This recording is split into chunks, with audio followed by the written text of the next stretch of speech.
Guys, welcome back to the channel. And आज की इस वीडियो लेक्चर में हम बात करेंगे House of Lord. House of Lord basically एक चैम्बर है पार्लियामेंट का, इंग्लैंड की पार्लियामेंट का। बेसिकली जैसे हमारे इंडियन कॉन्टेक्स्ट में दो हाउसेस होते हैं, पहला लोकसभा और राज्यसभा। लोकसभा जिसे हम बोलते हैं लोअर हाउस और राज्यसभा जिसे हम बोलते हैं अपर हाउस। और इसको जो है हाउस ऑफ स्टेट्स भी बोला जाता है और लोकसभा को हाउस ऑफ पीपल भी बोला जाता है। तो ये वाली चीज है। तो in the same sense, in the same manner, जो इंग्लैंड की जो ये हाउस ऑफ लॉर्ड है, ये है अपर हाउस है, ठीक है, अपर चैम्बर है वहां की पार्लियामेंट का। और वहां का जो लोअर हाउस है जो रिप्रेजेंट करता है पीपल्स को, उसको बोलते हैं हाउस ऑफ कॉमन, ठीक है। और ये वाली जो चीजें हैं मैंने आपको बता रहा हूँ। Stay tuned in the video और लाइक, शेयर और सब्सक्राइब करना ना भूलें। लेट्स स्टार्ट कि हम आज बात करेंगे हाउस ऑफ लॉर्ड की कुछ कॉमन पावर्स हैं। एग्जीक्यूटिव पावर है, लेजिस्लेटिव पावर है, जुडिशियरी पावर है, फाइनेंशियल पावर है। तो इन सब पावर्स के बारे में हम डील करेंगे। सबसे पहले हम लेजिस्लेटिव पावर के बारे में बात करते हैं हाउस ऑफ लॉर्ड की। तो बेसिकली अगर आपको नहीं पता तो मैं आपको बता दूं, हाउस ऑफ लॉर्ड और दूसरा हाउस ऑफ कॉमन, ये दोनों ही हाउसेज हैं पार्लियामेंट के, इंग्लैंड के। हाउस ऑफ लॉर्ड जो है कंपैरेटिवली, ठीक है, with the pace of time जो है काफी जो है इनकी जो पावर है वो काफी कन्फाइन हो गई है। अब वो कैसे हो गई है अभी जो है आपको इस पूरी वीडियो में पता चल जाएगा। सबसे पहले लेजिस्लेटिव पावर के बारे में बात करते हैं। हर एक पावर को देखेंगे, एग्जीक्यूटिव पावर को भी देखेंगे, जुडिशियल पावर को भी देखेंगे, as well as financial power को भी देखेंगे। तब जाके हम एक कंक्लूजन ये निकालेंगे कि जो ये हाउस ऑफ लॉर्ड है, it is comparatively weaker then house of common of England. जो पहली जो पावर है लेजिस्लेटिव पावर, इसके अंदर मैं आपको बताऊं कि ईयर था 1 नवंबर 1876। इस दिन जो है हाउस ऑफ लॉर्ड जो है एस्टैब्लिश होती है। ओके, जो अभी कॉमन जो अभी प्रेजेंट में जो हाउस ऑफ लॉर्ड है ये 1876 को एस्टैब्लिश होती है। और एक दिन ऐसा भी आता है जब इस हाउस ऑफ लॉर्ड को फिनिश कर देने की बात की जाती है लेबर पार्टी द्वारा, ठीक है। और वो साल होता है 2010।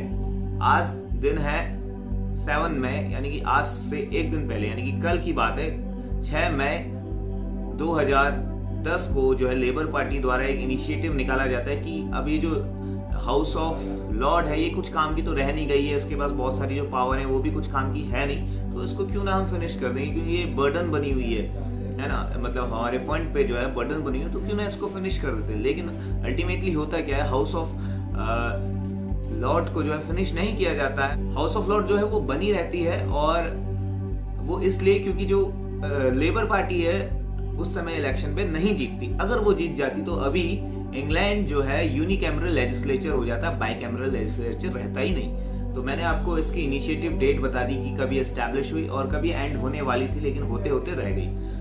अब चलिए मैं आपको इसके बारे में कुछ इंपॉर्टेंट लेजिस्लेटिव पावर्स ही बता दूं। 1911 तक बोथ द हाउसेस कहने का मतलब है House of Common as well as House of Lord, यानी कि upper house as well as lower house, दोनों हाउसेस के पास जो है सेम पावर हुआ करती थी लगभग। और ये कह सकते हैं कि हाउस ऑफ जो लॉर्ड है इसके पास जो ज्यादा पावर हुआ करती थी as compare to House of Common. House of Lord के पास जो है ज्यादा पावर हुआ करती थी as compare to House of common.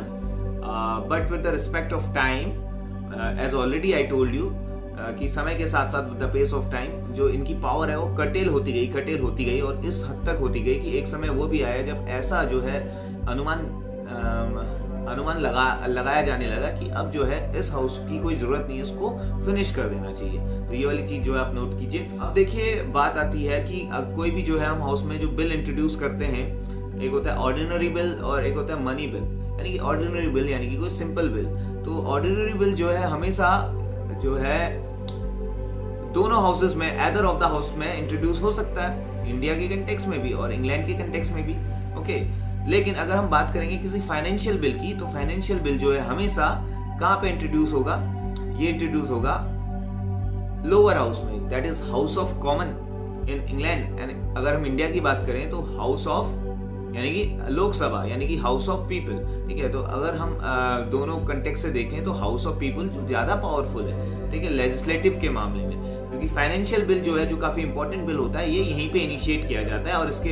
और जो हाउस ऑफ लॉर्ड है यानी कि जो अपर हाउस है पार्लियामेंट की, तो उसके पास ऐसी कोई अथॉरिटी नहीं है कि वो मनी बिल वहाँ पे इनिशिएट किया जा सके। अब बात आएगी, अगर कोई भी बिल यहाँ पे इंट्रोड्यूस हुआ है हाउस ऑफ लॉर्ड पे, अगर इसको डिले करना होगा तो हाउस ऑफ लॉर्ड पे सिर्फ पावर है किसी ऑर्डिनरी बिल को डिले करने की मैक्सिमम जो है 1 साल तक की, यानी कि 1 ईयर ड्यूरेशन है इनके पास। They can maximum delay the ordinary bill up to the maximum time limit of 1 year. उसके बाद ये जो है इसको डिले नहीं कर सकते और फिर जो है ये जो बिल है पास हो जाएगा हाउस ऑफ कॉमन पे, और वहां से जो है इनको अगर दोबारा इनके पास आता है then they are bind to pass the law.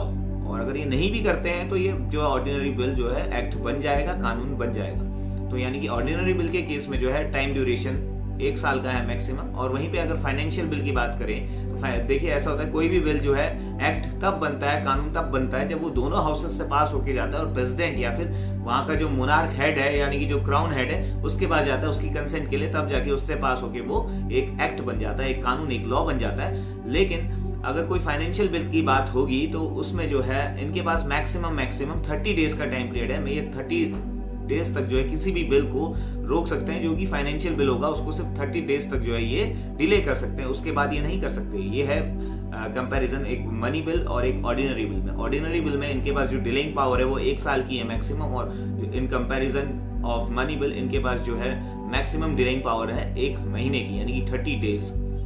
तो मैं आपको यही बोल रहा था तब से कि इनकी जो पावर है वो काफी कन्फाइन हो गई है। आप हर एक पावर में देखेंगे, अभी मैं एग्जीक्यूटिव पावर की बात करूंगा, जुडिशरी पावर की बात करूंगा, फाइनेंशियल पावर की बात करूंगा, तो हर चीज में आपको ये दिखेगा कि इनकी जो पावर है कन्फाइन होती जा रही है। अगर हम जुडिशरी की बात करेंगे उसमें भी इनकी पावर कन्फाइन हो रही है, वो कैसे देखेंगे अभी, क्योंकि अभी तो हम लेजिस्लेटिव पावर की बात कर रहे हैं। सो लेजिस्लेटिव पावर में इतनी तमाम चीजें आपने देखी। अब मैं आपको एक चीज बताऊं कि अगर कोई भी जो बिल है for the two consecutive sessions, यानी कि if any bill is passed by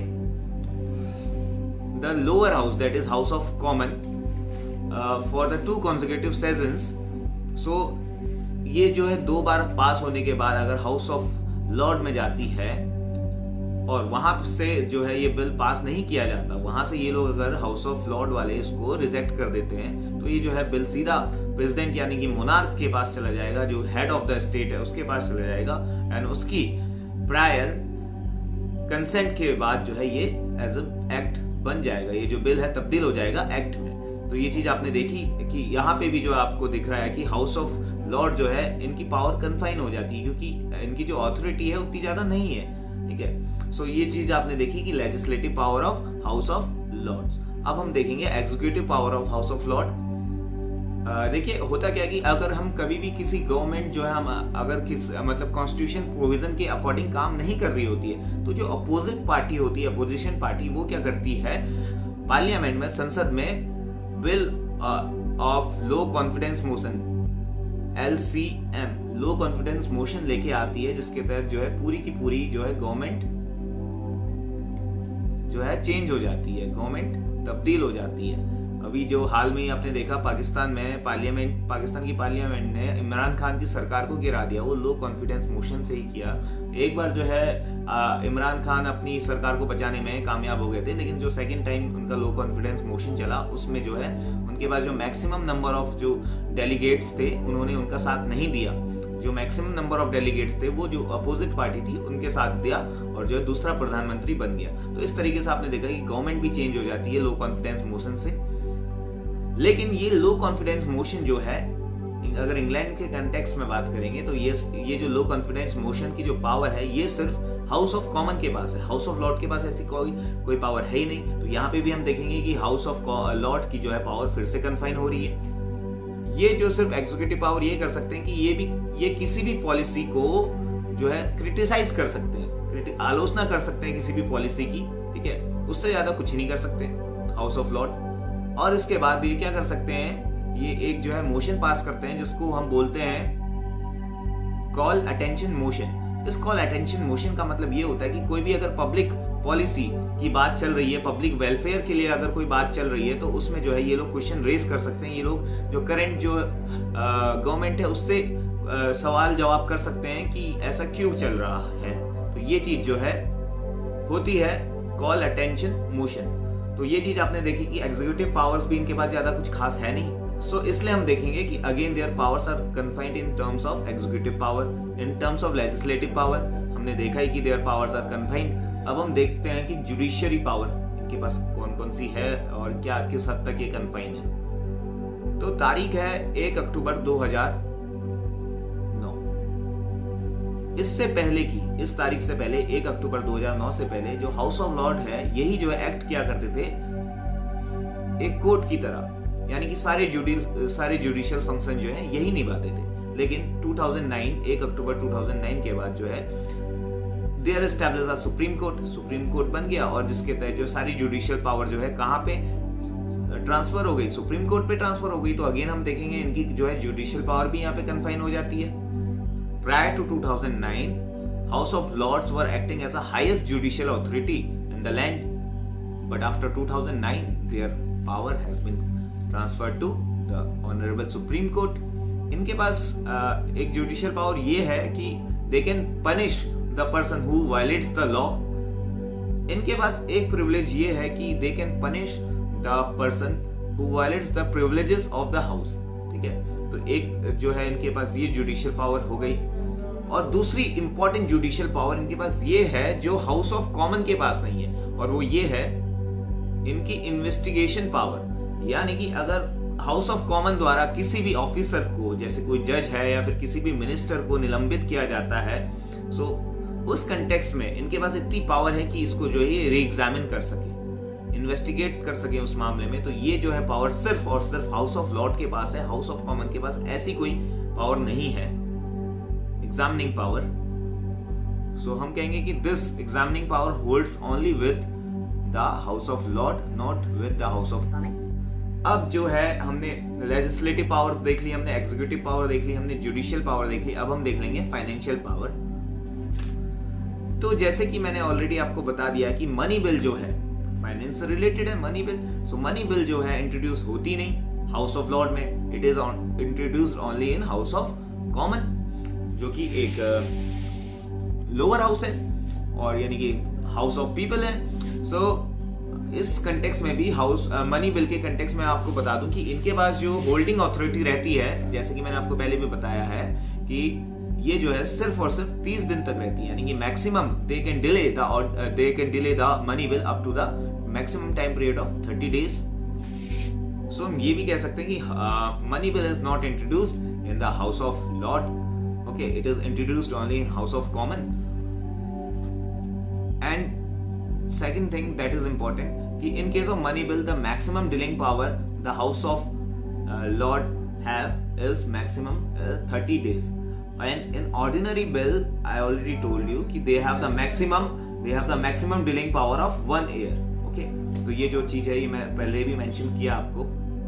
and if there is any controversy between whether the bill that has been passed is an ordinary bill or is any money bill, the whole responsibility, the whole कोई controversy होती है regarding the bill, whether the bill is a money bill or is an ordinary bill, so the whole sole responsibility lies on the House of Commons presiding officer। यानी कि जो है अगर कभी भी कोई ऐसे controversy होती है किसी भी बिल में कि क्या ये बिल जो है मनी बिल है या ये कोई एक साधारण बिल है, तो ये जो है होल सोल रिस्पॉन्सिबिलिटी किसकी लाई होगी, ये प्रिजाइडिंग ऑफिसर की होगी। प्रिजाइडिंग ऑफिसर किसका, presiding officer house of common का। तो यहाँ पे भी हमने देखा मनी बिल के कंटेक्स्ट में, फाइनेंशियल पावर के कंटेक्स्ट में कि हाउस ऑफ कॉमन जो है उभर के आ रही है और हाउस ऑफ लॉर्ड की कोई यहाँ पे ज्यादा उतना वैल्यू नहीं है। सो अल्टीमेटली हमने देखा कि financial power is also confined, executive power is also confined, judicial power is also confined and legislative power is also confined. तो यही जो चीज, इन सब चीजों को मद्देनजर रखते हुए लेबर पार्टी ने ये सोचा कि अगर जो इसकी कोई वैल्यू नहीं है तो इसको रखना क्या फायदा है, तो इसको जो है हम बर्खास्त कर देते हैं, इसको जो है हम हटा देते हैं, इसको हम डिवास्ट कर देते हैं। तो इस चीज के चलते 2010 यानी कि एक दिन पहले, आज 7 मई है 2022, यानी कि आज से करीबन 12 साल पहले, 12 साल एक दिन पहले जो है ये प्रस्ताव आया था कि जो है हम इसको खत्म कर देते हैं। लेकिन जो है लेबर पार्टी जीत नहीं पाई और इस कारण जो है इसको जो है फिनिश किया नहीं गया। तो आई होप कि आप सबको जो है ये सारी पावर समझ में आई होंगी। अगर समझ में आई है तो वीडियो को लाइक करें, शेयर करें, चैनल को सब्सक्राइब करें and do not forget to press the bell icon So it further because it further motivates me to make more and more informational videos for you guys. And चलते guys, मिलते हैं next video पे, तब तक के लिए bye bye.